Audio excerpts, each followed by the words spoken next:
അതുവിനെയും ആച്ചുവിനെയും പറ്റിച്ചിട്ട് ഞാനും ഷാനയും കൂടിയിട്ട് പോവാണ്. വേറെ എവിടേക്കല്ല, ഓള് തിരിച്ച് എറണാകുളം പോവാണ്. അപ്പോൾ ഓളെ കുന്നംകുളം വരെ കൊണ്ടാക്കാൻ വേണ്ടി ഓള് എറണാകുളത്ത് പഠിക്കുകയും ചെയ്യുന്നുണ്ട്, വർക്കിനും പോകുന്നുണ്ട്. അപ്പോൾ ആഴ്ചയിൽ അല്ലെങ്കിൽ ചിലപ്പോൾ 2 ആഴ്ച കൂടുമ്പോഴാണ് വരിക.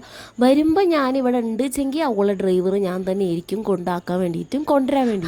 ഇതൊക്കെ പിന്നെ ഒരു താത്താടെ ഉത്തരവാദിത്തമാണ്. പണ്ടൊന്നും 5ന്റെ പൈസക്ക് പോലും ഉത്തരവാദിത്വം സ്നേഹം പരസ്പരം കാണിക്കാതിരുന്ന ഞങ്ങളിപ്പോൾ വിട്ടു നിൽക്കാൻ തുടങ്ങിയപ്പോൾ ഒരു 10ന്റെ പൈസക്കുള്ള കുറച്ച് ഉത്തരവാദിത്വം സ്നേഹമൊക്കെ പരസ്പരം പ്രകടിപ്പിക്കുന്നുണ്ട്. പിന്നെ സിസ്റ്റേഴ്സ് ആകുമ്പോൾ വല്ലാണ്ടങ്ങ് പ്രകടിപ്പിച്ച് ഓവറാക്കും. പോണ വഴിക്ക് വിശക്കണെന്ന് പറഞ്ഞു നോക്കുമ്പോൾ ഓരോ ചായയും കടിയൊക്കെ മേടിച്ചു കൊടുത്ത് ഓള് സത്യം പറഞ്ഞില്ലെങ്കിൽ ഓള് ചിലപ്പോൾ കമൻ്റ് അടിച്ചിട്ട് നമ്മളെ നാളെ കുന്നംകുളത്ത് എല്ലാം കൂടി ആ മൂലയിൽ നിന്നിട്ട് ചായയും കടിയും കുടിച്ചിട്ട് ആരൊക്കോ എന്തെല്ലോ പറഞ്ഞിട്ട് ഞങ്ങൾ കുറേ സമയം കളഞ്ഞു. ഞങ്ങളെ വർത്താനം കേട്ടിട്ടുണ്ടെച്ചെങ്കിൽ ഓളെ ഏതാണ്ട് ഇന്റർനാഷണൽ ട്രിപ്പ് പോണ പോലെയാണ്. അടുത്ത ആഴ്ച ഇതേപോലെ വെട്ടിയും കിടക്കെടുത്തിട്ട് ഇങ്ങോട്ട് തന്നെ വരും. എന്നാലും പിന്നെ കുറിക്കാൻ കുറച്ച് ബേക്കറി സാധനങ്ങളും മേടിച്ച് അവസാനമായിട്ട് ഇതും കൂടി മേടിച്ചു തരുമോ എന്ന് പറഞ്ഞിട്ട് ഇതും മേടിപ്പിച്ചിട്ട് കിട്ടിയ ബസ്സിലോളെ കയറ്റി കിട്ടും.